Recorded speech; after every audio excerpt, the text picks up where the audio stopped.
Ayan, good day po sa lahat. Ngayon po, mapapansin nyo nakasakay si Barako sa tricycle.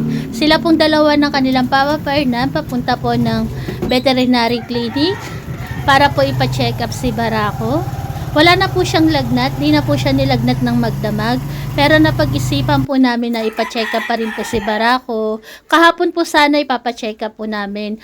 Kaso po, holiday po pala kahapon, baka po kasi sarado yung vet. Kaya po ngayon po namin siya naisipang ipa-check up. At ayan na nga po, tinimbang na po si Barako. Ang kanya pong timbang ay 12.75. At sana po maging normal lang po yung kanyang findings. Sa lahat po ng mga alagang anak po namin, kada magkasakit po sila, talaga naman po na kami po yung unang-unang nagwo-worry para po sa kanila. At hindi po namin, masisigurado po namin sa inyo na hindi po namin sila pababayaan. At ayan na nga po, chinecheck na po ni Doktora si Barako. Siya po ay kukunan po ng CBC test. Normal naman po. Okay naman po. Diyan ka lang muna, hawak ka lang. Mapo ka lang muna, Barak. Naman yan.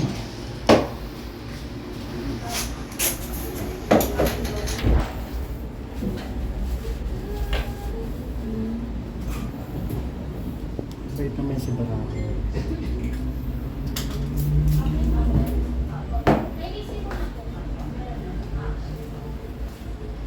At ayan na nga po, mababakas po sa mukha ni Barako ang kanyang takot. Dahil po kinukuhanan po siya ng dugo para po sa kanyang CBC test. Sana nga po wala pong anumang maging problema sa kanya pong CBC test. Ayan po, makikita niyo po na natatakot po talaga si Barako. Pero ganun pa man po, nakarelax pa rin siya. Hindi po siya nagwala.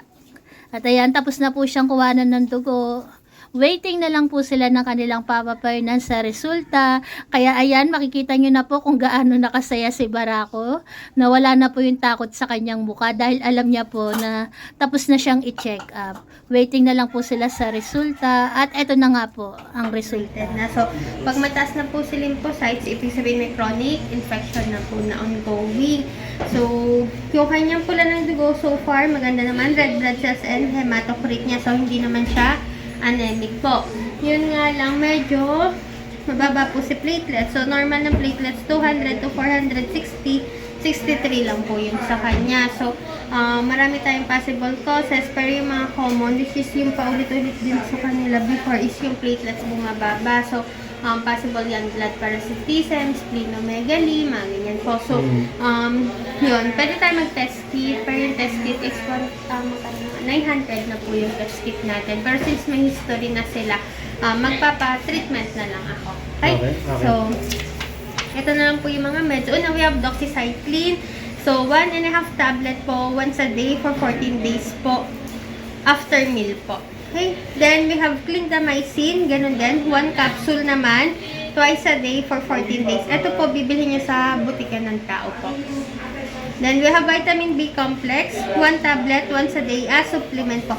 So, mapapansin nyo, nag-add na ako ng clindamycin. Before kasi laging doxycycline lang. Pero ngayon, mag-clinda na rin tayo. So, pareho lang silang antibiotic po to kill yung mga blood parasitism po. Okay? So, ito na lang po muna. Observe na lang po. Ha? Pero you have to come back after a week para makita natin kamusta yung dugo niya po. Okay po. Okay. Thank you. Next visit ay, anong to? Ano? 1 week from now. Be sent out. Sa mga 1 week or 5. Okay. Para lang makita natin tumataas po si platelets ha. Kaya babalik po kayo sa December 5. Okay po. Sige.